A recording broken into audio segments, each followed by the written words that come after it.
Bienvenue sur Faisinouille. Aujourd'hui, nous abordons un sujet qui nous concerne tous, mais dont on parle rarement avec autant de détails.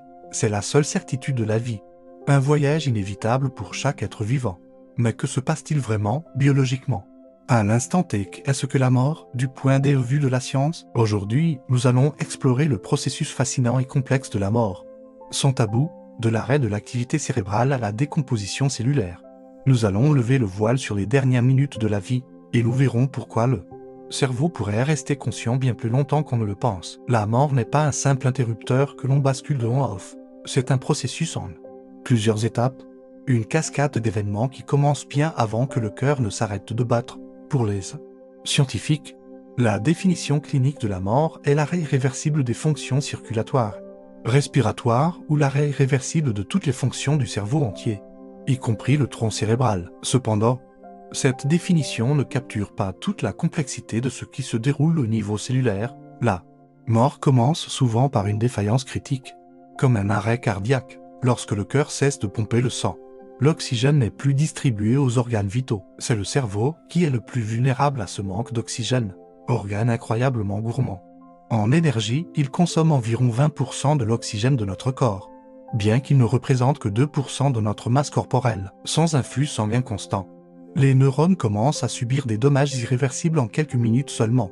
L'activité électrique qui constitue nos pensées, nos souvenirs et notre conscience commencent alors à s'éteindre, comme les lumières d'une ville qui s'éteignent une par une.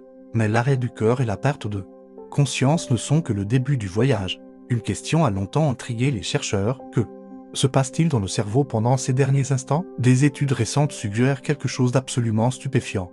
Juste avant la mort cérébrale, il y aurait une vague d'activité électrique intense et organisée, un dernier sursaut de conscience. Certains scientifiques pensent que ce pic d'activité pourrait être à l'origine des expériences de mort imminente rapportées par ceux qui ont été réanimés, des visions de lumière, des souvenirs qui défilent, une sensation de paix profonde. Tout cela pourrait être le résultat de cette tempête électrique finale dans un cerveau en train de s'éteindre. Imaginez, pendant quelques instants, votre cerveau pourrait être plus vivant et connecté que jamais.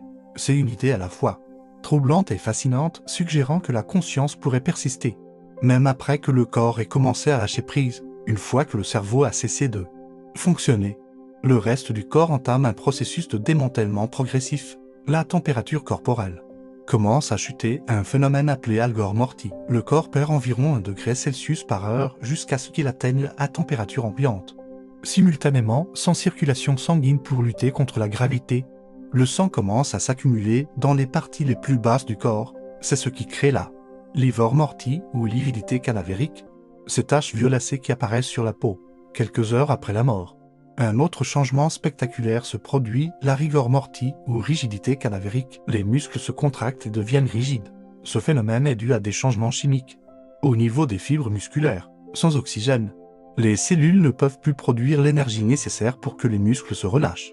Cette rigidité atteint son maximum environ 12 heures après le décès, puis commence à disparaître au fur et à mesure que les tissus musculaires commencent à se décomposer.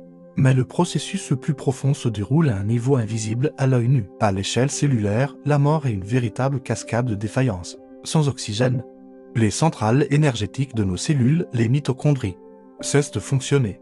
Les membranes cellulaires, qui maintiennent l'intégrité de chaque cellule, se rompent. Les enzymes digestives, normalement contenues dans des compartiments spécifiques, sont libérées et commencent à digérer la cellule de l'intérieur.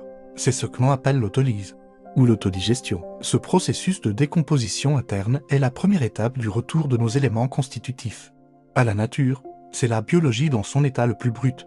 Un recyclage à l'échelle microscopique. Mais notre corps n'est pas seul. Nous abritons des milliards de micro-organismes, principalement dans notre intestin, de notre vivant. Notre système immunitaire les maintient sous contrôle. Après la mort, cette barrière tombe.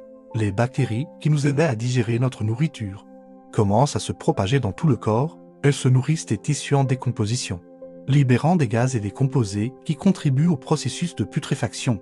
C'est un écosystème entier qui prend le relais, transformant la matière organique complexe en éléments plus simples. C'est la preuve que même dans la mort, la vie, sous une autre forme, continue. La perception du temps et de l'environnement pourrait également être altérée. Des études sur des patients en soins palliatifs montrent que l'ouïe serait l'un des derniers sens à disparaître. Même lorsqu'une personne semble inconsciente et ne répond plus, Il est possible qu'elle entende encore les voix de ses proches. C'est une pensée réconfortante qui souligne l'importance de parler et d'être présent jusqu'au tout dernier moment. Le processus de la mort, bien qu'universel, est profondément personnel et varie d'un individu à l'autre. Des facteurs comme la cause du décès, l'âge et l'état de santé général peuvent influencer la chronologie des événements. Comprendre ce qui se passe biologiquement lorsque nous mourons n'enlève rien au mystère ou à la signification de la vie, au contraire. Cela peut nous donner une plus grande appréciation de la complexité et de la fragilité de notre existence. Chaque respiration, chaque battement de cœur est le résultat d'une symphonie biologique incroyablement précise. La mort n'est que le silence qui suit la fin de cette symphonie. En fin de compte, la science nous offre une perspective sur le comment de la mort, mais elle laisse le pourquoi et le après au domaine de la philosophie et de la spiritualité.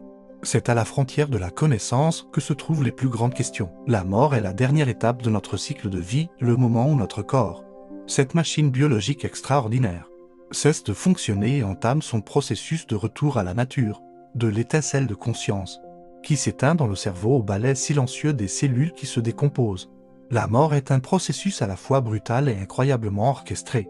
C'est une partie intégrante de ce que signifie être vivant. Merci d'avoir regardé cette vidéo. Si ce voyage au cœur de la biologie vous a intéressé, n'oubliez pas de vous abonner à Faisinouille pour ne manquer aucune de nos prochaines explorations scientifiques. Laissez un commentaire pour nous dire quel sujet vous aimeriez que nous abordions la prochaine fois.